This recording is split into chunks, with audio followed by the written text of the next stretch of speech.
रात्र 10वी. पर्णकुटी. मला पण नाही रे भाऊ गोष्ट ऐकायला. रोज रोज तू जातोस.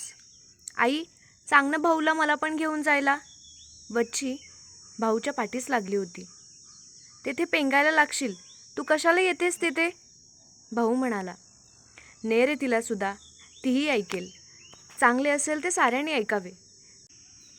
मी सुद्धा आले असते, पण हे घरातले आवरता रात्र होते बाहेर. भाऊची आई म्हणाली. शेजारची भीमी जाते, ती हंशी जाते. हरिणीलाही तिचा भाऊ नेतो. तू नाहीस का रे माझा भाऊ? बच्ची केविलवाणी होऊन आपल्या भाऊच्या हृदयाला पाझर फोडीत होती. चल, तेथे मग मला झोप येते, चल घरी. अशी मला घाई करायला लावलीस तर बघ मात्र. असे बजावून बच्चीलाही तिच्या भावाने आश्रमात नेले. आश्रमातील ही गोष्टीरूप प्रवचने ऐकावयास मुले मुली येऊ लागली. मोठी माणसेही ज्यांना वेळ असतो ती येत असत. वच्ची व तिचा भाऊ आली, ती गोष्ट सुरूही झाली होती. शेवटी माझ्या वडिलांना त्यांच्या भावांनी घराबाहेर हुसकून दिले. भाऊबंदकी. या भारतवर्षात भाऊबंदकी फार. कौरव पांडवांच्या वेळेपासून आहे, ती अजून आहे. भावाभावांचे जेथे प्रेम नाही, तेथे स्वतंत्रता कशी नांदेल?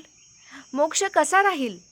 ज्या घरात माझे वडील लहानाचे मोठे झाले, ज्या घरात 30 वर्षे बरावाईट सर्वांचा संसार त्यांनी चालविला, ज्या घरात त्यांनी इतर सर्वांना दही दूध दिले, परंतु स्वतः चिंचेचे सारच खाल्ले, ज्या घरात राहून त्यांनी भावा बहिणींची लग्ने केली, त्यांच्या हौशी पुरविल्या, त्या घरातून त्यांना बाहेर जाण्यास सांगण्यात आले.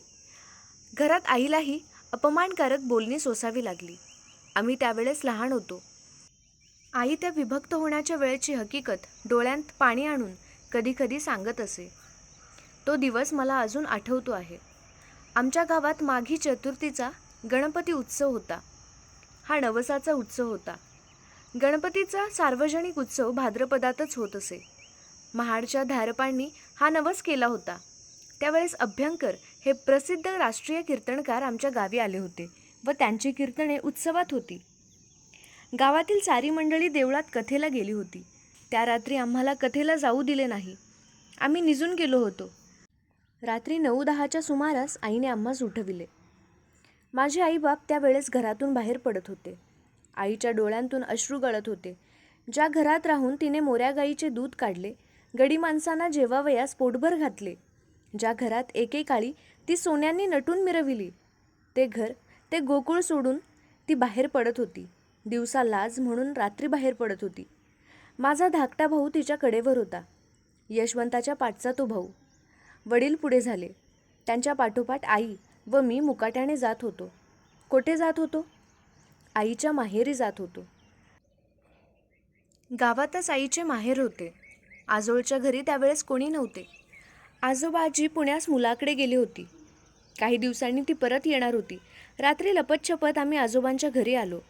देवळात आनंद चालला होता, परंतु आम्ही सुतक्यासारखे वनात चाललो होतो.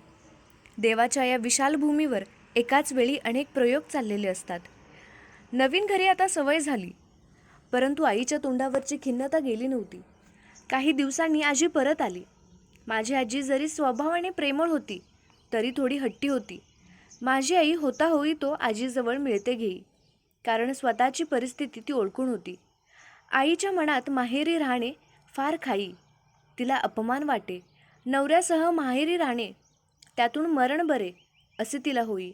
तिचा स्वभाव फार माणी होता. एक दिवस आजी व आजोबा देवळात पुराण ऐकावयास गेले होते. ओटीवर वडील जमाखर्च लिहित होते.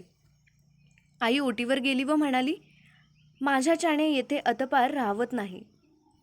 मी जगावे असे जर तुम्हाला वाटत असेल तर स्वतंत्र घर बांधा. येथे खाणेपिणे म्हणजे जीवावर येते. वडील म्हणाले, अगं, आपण आपलेच भात खातो ना, फक्त येथे राहतो. घर बांधणे म्हणजे का थट्टा आहे? तुम्हा बायकांना सांगायला काय? पुरुषांच्या अडचणी तुम्हाला काय माहीत? आई एकदम संतापून म्हणाली, तुम्हा पुरुषांना स्वाभिमानच नाही मुळी. माझे वडील शांतपणे परंतु खिन्नपणे म्हणाले, आम्हाला स्वाभिमानच नाही. आम्ही माणसेच नाही जणू. दरिद्री माणसाचा सारी दुनिया अपमान करते. मग बायको का नाही करणार? कर, तूही अपमान कर. तूही वाटेल तसे बोल. वडिलांचे शब्द ऐकून आईला रडू आले. तुमचा अपमान करावयाचा माझा हेतू नव्हता हो. उगाच काहीतरी मनास लावून घ्यावयाचे. पण मला येथे खरंच राहावेसे वाटत नाही. मलाही का राहावे असे वाटते? परंतु तुला आपली परिस्थिती माहीत आहे ना. कर्ज आहे, त्याचे व्याजही देता येत नाही. घर कशाने बांधावयाचे? कसे तरी गुरांच्या गोट्यासारखे नाही ना घर बांधावयाचे. त्यात राहणे म्हणजे अपमानच तो. वडील आईची समजूत करीत म्हणाले, गुरांचा गोटाही चालेल, परंतु तो स्वतंत्र असला, आपला असला म्हणजे झाले. अगदी साधी गवतारू झोपडी बांधा, तेथे राहण्यात मला अपमान वाटणार नाही. परंतु माहेरच्या माणसांकडे येऊन राहणे नको. माझ्या भावांच्या बायका उद्या आल्या तर त्याही एखाद्या वेळेस अपमान करतील.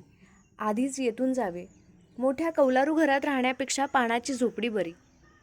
अशी झोपडी बांधावयास फार खर्च नाही येणार. या माझ्या हातातील पाटल्या घ्या. या पुरल्या नाहीत तर नतही विका. नथ नसली, पाटली नसली तरी अडत नाही. कोणाकडे मला जावयाचे आहे? आपली स्वतंत्रता हीच आपली शोभा. कपाळाला कुंकू व गळ्यात मंगळसूत्र एवढे मला पुष्कळ झाले. स्वतंत्रता गमावून ही नथ व या पाटल्या कशाला? असे म्हणून माझ्या आईने खरेच नथ व पाटल्या वडिलांच्या पुढे ठेवल्या. वडील स्तंभितच झाले. तुला इतके दुःख होत असेल हे नव्हते मला माहीत. मी लवकरच लहानसे घर बांधतो, असे वडिलांनी आश्वासन दिले. माझी आई सांगते की स्वतंत्रता मिळविण्यासाठी दागदागिने फेकून दे.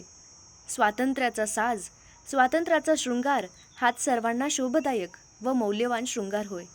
आमच्या वाटणीस आलेल्या लहानशा जागेवर झोपडी बांधावयास आरंभ झाला. मातीच्या भिंती होत्या, कच्च्या विटा. त्यात कोकणात मापे असतात. विटाहून आकाराने मापे मोठी असतात. या मापांच्या भिंती उभारल्या. घर गवताने शाकारिले. घरातील जमीन तयार करण्यात आली. अक्षय्य तृतीयेच्या मुहूर्ताने नवीन घरात प्रवेश करण्याचे ठरले.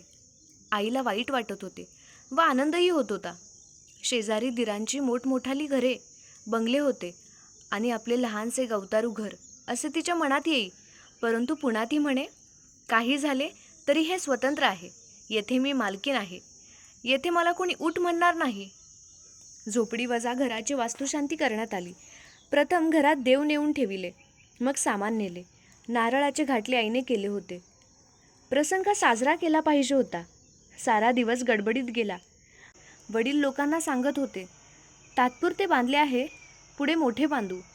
परंतु आई आम्हास म्हणे, यांच्या हातून मोठे घर आता केव्हा, कोठून बांधले जाणार?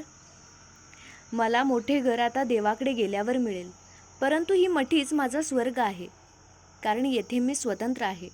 येथे मिंदेपणा नाही. येथे खाल्लेली मीठ भाकर अमृताप्रमाणे लागेल. परंतु परक्यांकडे खाल्लेली बासुंदी पुरी नको. त्या दिवशी रात्री आम्ही अंगणात बसलो होतो. आकाशात तारे चमकत होते. चंद्र केव्हाच मावळला होता. आईला धन्यता वाटत होती. घर लहान होते, परंतु घराच्या पुढे व मागे मोठे अंगण होते. हे अंगण हेच जणू खरे घर. आई म्हणाली, श्याम, नवे घर तुला आवडले का? मी म्हटले, हो, छान आहे आपले घर. गरिबांची घरे अशीच असतात. आपल्या मथुरेचे घर असेच आहे. तिला आपले घर फार आवडेल. माझे शब्द ऐकून आईला वाईट वाटले. जी मथुरी आमच्याकडे कांडायला येई, तिच्या घरासारखे आपले घर नाही. आईला वाईट वाटले नाही. ती म्हणाली, होय, मथुरी गरीब आहे, परंतु मनाने श्रीमंत आहे. आपणही या लहान घरात राहून मनाने मोठी होऊया, मनाने श्रीमंत होऊया. होय, आपण मनाने श्रीमंत होऊ, खरंच होऊ, मी म्हटले. इतक्यात आकाशातून एक तारा तुटला. आई एकदम गंभीर झाली. धाकटा भाऊ म्हणाला, आई, केवढा ग तारा होता? आई गंभीरच होती. ती म्हणाली, श्याम, तुझ्या आईच्या जीवनाचा तारा लवकरच तुटेल असे तर नाही ना तू सांगत? ते वरचे मोठे, मोकळे, सुंदर आकाश मला वर तर नाही ना बोलावीत? मला बोलावण्यासाठीच तर नाही ना आला तो वारा? नाही हो आई, तो हे आपले स्वतंत्र घर पाहण्यासाठी आला आहे. त्याला आपले साधे घर, हे स्वतंत्र घर स्वर्गापेक्षाही अधिक आवडले असेल. यमुनेच्या पाण्यात गोपाळांनी हात धुतल्यावर जे शीतकण पाण्यात पडत, ते खाण्यास स्वर्गातील देव येत, असे त्या हरिविजयात नाही का? तसे हे घर पाहावयास ते तारेही येती. कारण आपल्या घरात प्रेम आहे. तू आहेस, मी म्हटले. माझ्या पाठीवरून वात्सल्याने भरलेला हात फिरवीत आई म्हणाली, श्याम, कोणी रे तुला असे बोलावयास शिकविले? किती गोड व सुंदर बोलतोस. खरेच आपले हे साधे सुंदर घर ताऱ्यांनाही आवडेल, साऱ्यांना आवडेल.